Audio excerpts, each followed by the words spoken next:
At dito na nga guys, may nahuli naman tayong bangos. Nahuli natin ito kagabi. So ang gagawin natin dito ay sinigang. So ang haba nito ay 2 dangkal. Yan, linisan mo natin ito mabuti.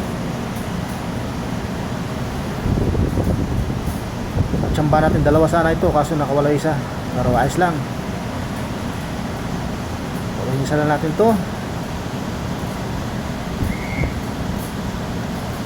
Mas malasa na ito guys, kasi siguro matagal na ito sa dagat. Nahuli natin ito sa dagat, hindi sa fresh water. Iwain natin. Yan. O, kita mo naman, taba. So, iwain natin ito. Yan.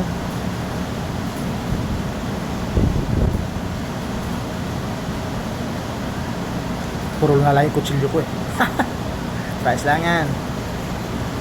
So, iniwa ko ito guys sa 5. Mga talat ito yung buntot niya.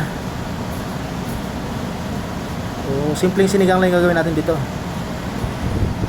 Magasa natin maigi.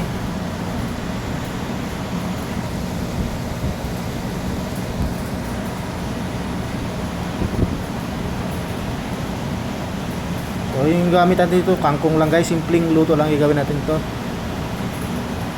Simpleng buhay, simpleng ulam. Yan. Linis nating bangos.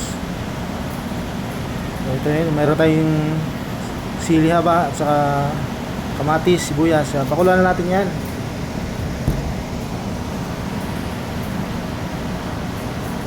Pag kumulo, ilagay natin itong ating bangos.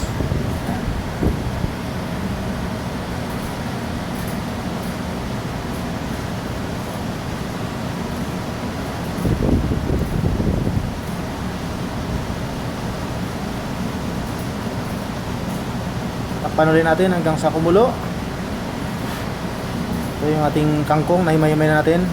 So, kumulo na siya. Lagyan natin ito yung sili haba. Tsaka yung gamitan nito pang pasim is kalamansi. Yan. Fresh na fresh yung ating gamit. Maglagay tayo ngayon ng asin.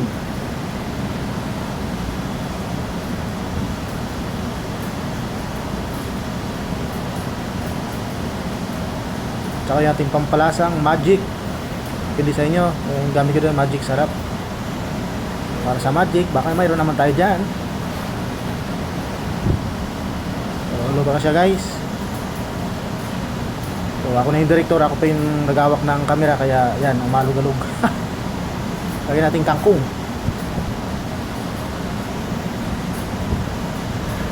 Ako yung artista. Ako pa yung photographer, videographer, lahat. Lagyan natin itong pangpasim natin, yung ating kalamansi.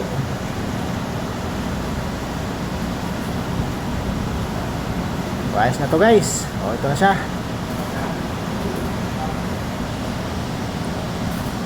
Let's eat. Kain na na. Thank you ulit sa panonood.